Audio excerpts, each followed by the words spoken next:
Aloha! Welcome back to the Sutras. It has been an awesome past 14 days it's been now. 4-day intensive workshop with Holly Custer and Edwin F. Bryant. It's been awesome. Then a 5-day intensive with Nikki Doan. I just got a gig at a new studio that I'll be teaching at, teaching my other classes. Finally got the paperwork in for Donate Yoga, waiting on the 501c3 paperwork now. And last night came out to Kipahulu to finally meet the wonderful Hanalei and experience a song circle with her and some of the Kipahooligans. So now I'm in the Haleakala National State Park. Not the peak where we see the sunrise, but the park on the Hana-Kipahulu side. So we'll dive right into the sutras, and I would also like to begin sharing a new mantra for each video as well. Well, they're not new. They might be new to you. So today will be Loka Samasta Sukhinu Bhavantu. May everyone, everywhere, be happy and free. So let's inhale together. Loka samasta sukhinu bhavantu. Om Shanti Shanti Shanti. Shanti means peace. Peace of the past, peace of the present, and peace for the unforeseeable future. Sutra 116. Tat-paean purusa-khyāter guna-vaitrsnyam.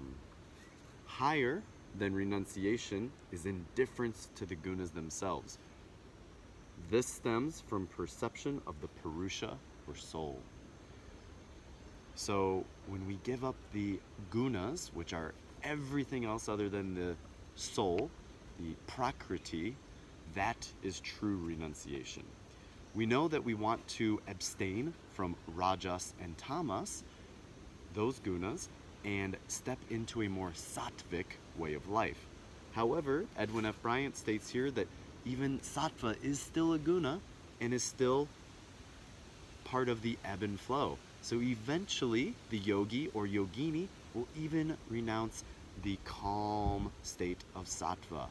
That's when we dive truly into this kind of renunciation. Sutra 117. Vitarka-vicārānandāsmitā-rūpānugamāt Samprajñātah. Samadhi, which is Samprajñātah, consists of the consecutive mental stages of absorption with physical awareness, absorption with subtle awareness, absorption with bliss, and absorption with the sense of I-ness, asmita. So the final goal of yoga, samadhi, can be described with the samprajñāta.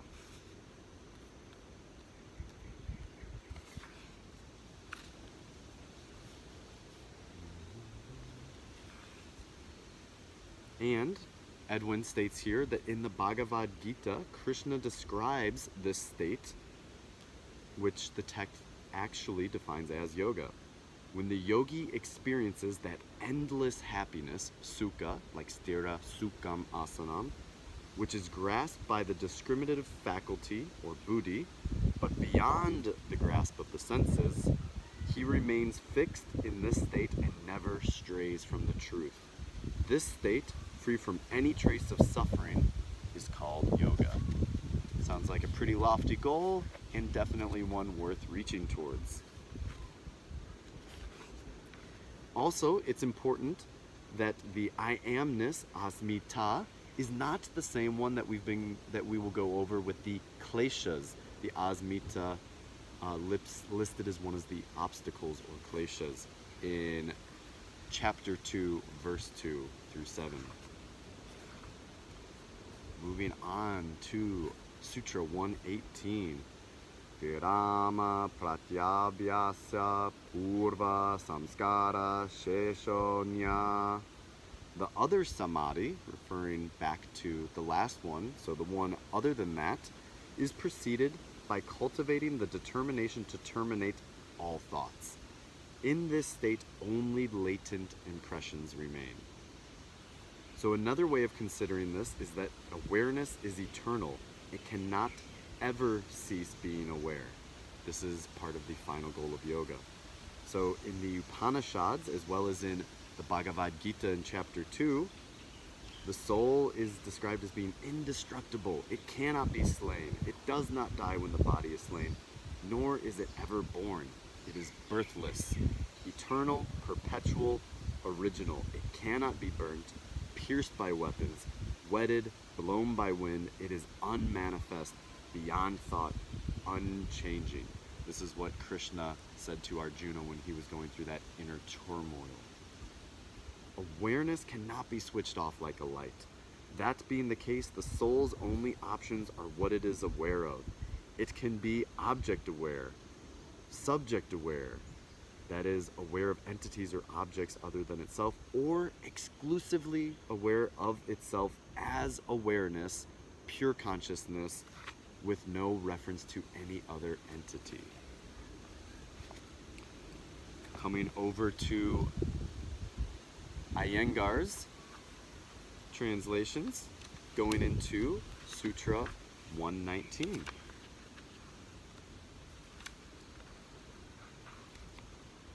Bhavapratyayo videha prakritilayānām. In this state, one may experience bodilessness or become merged in nature. This may lead to isolation or to a state of loneliness. So bhava is arising or produced from, pratyaya, going towards, firm conviction, videha, without material existence, but an existence in contemplation, prakritilayānām, merged in nature. So Iyengar states that a man or woman, let's say, who performs trance underground without ventilation becomes one with the earth. A person submerged in water becomes one with water. He or she is a prakritilayānām, one with the elements. Sutra 120. Shraddha, virya, smriti, samadhi, prajñā, purvaka, vitarka-vicārānandāsmitā-rūpānugamāt, which translates by Iyengar, practice must be pursued with trust, confidence, vigor, keen memory, and power of absorption to break this spiritual complacency. This sounds like a sutra that Iyengar would definitely resonate very strongly with. So, Shraddha, trust, which comes from revelation or faith. Virya, vigor, physical and moral strength. Smriti is our memory. Samadhi, profound meditation. So our goal in the 8 limbs of yoga is to attain samadhi. Prajñā, awareness of real knowledge acquired through intense contemplation. Purvaka, previous or prior. And itaresham, another. So this sutra guides those advanced souls who have attained a certain level in samadhi to intensify their sadhana or spiritual practice even further with redoubled confidence, power, awareness, and devotion. Definitely resonates with Iyengar's teachings. 121. Tivrasham, veganam, asana. So, tivra is intense, severe, or sharp. Samveganam, those who are quick or cheerful. And asana, not asana, draw near or approach near. The goal is near for those who are supremely vigorous and intense in practice. Sounds like a great mantra to repeat to ourselves over and over. I also am drawn to this one because it's the first time I've seen, with the English letters being used, vegan, V-E-G-A-N. So I also like this, being vegan currently, that for those who are vigorous and intense, going through some tough times, that if we stay strong and intense, maybe veganism can help, that the goal is near. Iyengar states that samadhi is within reach for she who is honest and pure at heart, enthusiastic, intense, and supremely energetic. She quickly reaches the highest goal of yoga, aided also by her residual accumulated virtues. Coming over now to Sri Swami Satchidananda.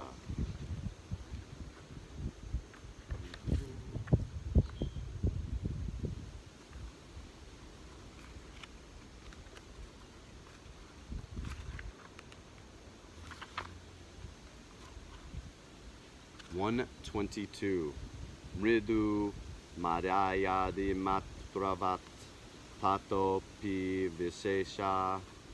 Mridu is mild, Madhya, medium, and Ad Imratatvat is from full or intense.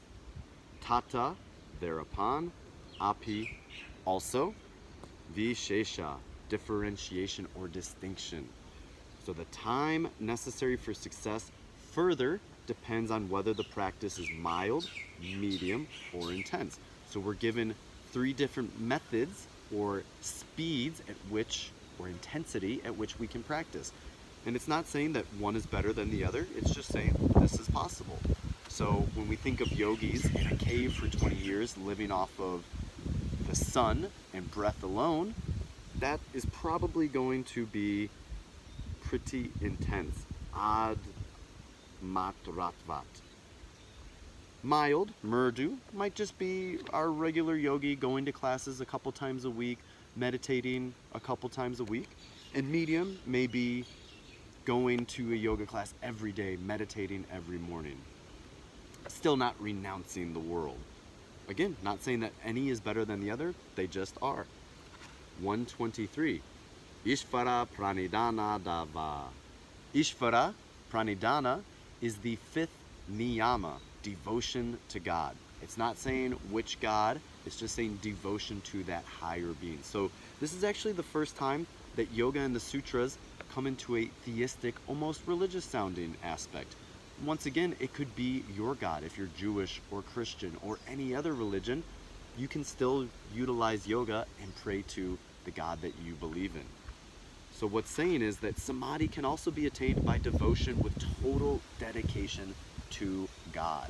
So we have all these methods in which we can dedicate ourselves to removing the gunas and the senses, and another way is to completely dedicate ourselves to God. Sutra 124.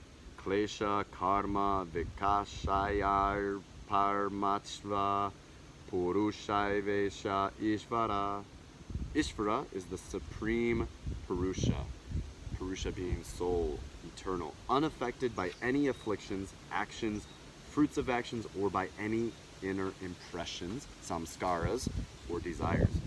So kleshas are our afflictions, karma is actions, vipaka, fruit of those actions, asayai, storehouse of impressions of those samskaras, aparamritsa, unaffected by, purusha we know is the soul, vishesha, distinction, and ishvara, God. Okay, so 116 through 124. Om Shanti Shanti Shanti Hi. Namaste.